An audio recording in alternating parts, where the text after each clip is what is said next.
Vladimir Putin will remain in power until at least 2030. This is after the Russian president overwhelmingly won a fifth term in the country's election over the weekend. Putin's victory comes just weeks after the death of Russian opposition leader Alexei Navalny in a remote Arctic prison. NBC News chief international correspondent Keir Simmons joins us live from Moscow. Keir, you spoke with Putin earlier. What did you hear from him? That's right, Mika. At a late-night news conference after his election last night, in response to a question from NBC News, President Putin described the death of Alexei Navalny as an unfortunate incident. The result, according to Russian officials, of this election is that President Putin has been elected with 87% of the vote after a turnout of 77%.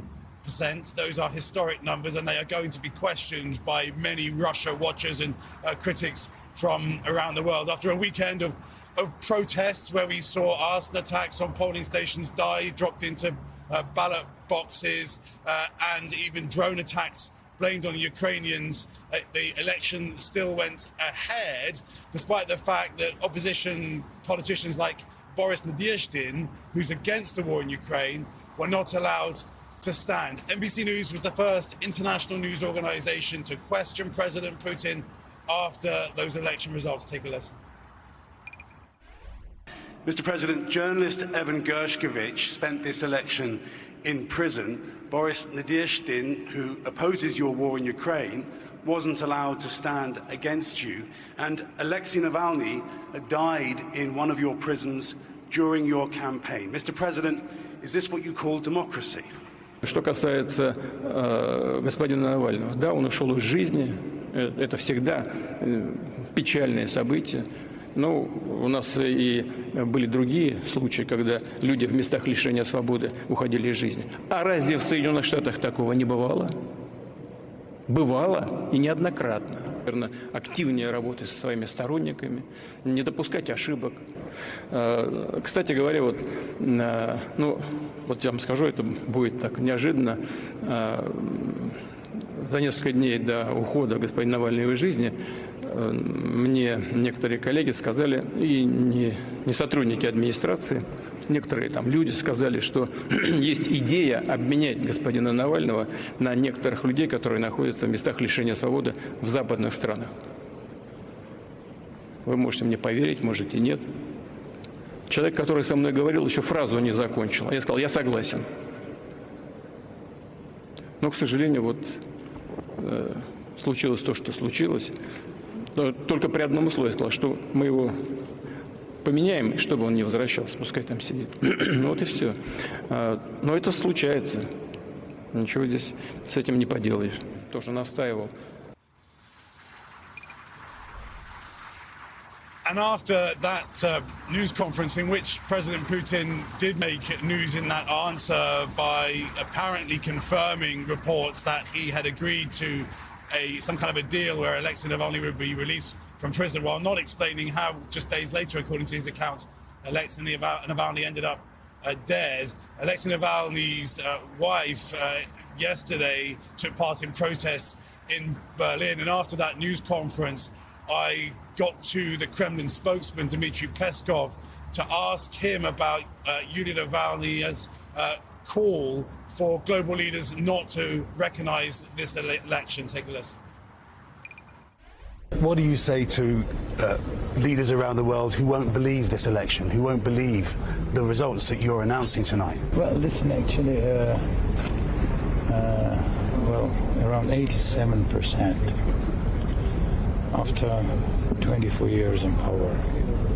It's extremely unprecedented result. If 80% is accurate, 80%. if 87% is right. It is right. It is right. Everything is extremely transparent. The whole election system is quite transparent in our country. And there was a chance for every observer who had an intention to observe these elections to be here and to observe. But for certain organizations that are unwelcome here anymore, because we don't want anyone to keep interfering in our internal affairs. So, but, well, again, this unbelievable level of support of the population. This is the best sign that all speculations about illegal elections is actually ungrounded. And as I mentioned, I did ask him also about Yulia Navalny's call for global leaders not to recognize the election. And he suggested that her voice didn't count because she wasn't in Russia. But we are hearing this morning a kind of split screen, if you like, the countries that you'd expect congratulating President Putin, North Korea, China, Iran, Venezuela, and then Western democracies talking about this as not free and fair, including the Biden administration and leaders in Western European capitals.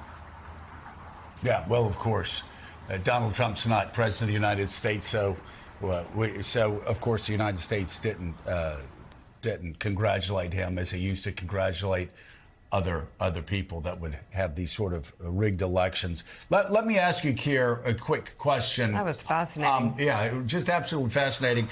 So yes, you read in America, you read 87% of Russians support Vladimir Putin, and you're going to be skeptical.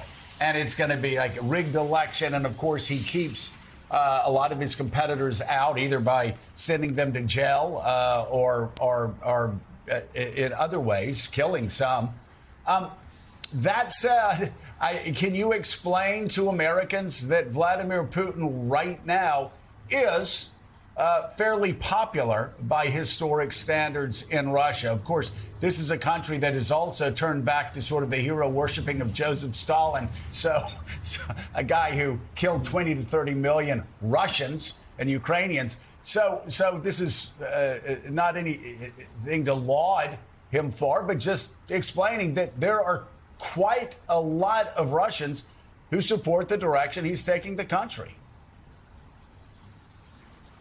Yeah, look, all the evidence from the independent polling that is available, and it's not much, and also from our own experience here in Russia, is that President Putin is popular among many Russians here.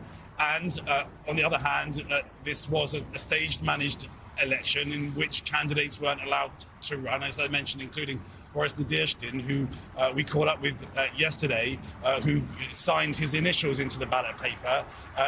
He was against the war, has been against the war in Ukraine. He wasn't allowed to run. So it's both those things, both at once. What the Kremlin will be doing now, and what they're already doing, is trying to describe this as a sign that Russia is unified, and unified in President Putin's aims of his so-called special military operation.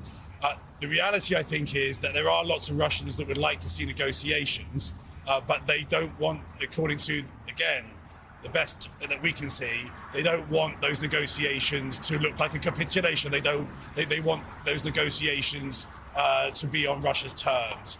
That's where I think largely Russia is right now, the people, although of course there are many calling out the war and criticizing it and questioning it. That's, I think, largely where the country is. And I think all of this means, with President Putin now looking at another 6 years, and with, at the same time, of course, President Zelensky saying he's prepared to negotiate, but on his terms, I think ultimately all of this means that the conflict is likely to continue for some time. NBC's Keir Simmons live from Moscow. Thank you very much for bringing that reporting. Keir. Wow. Thank you so much.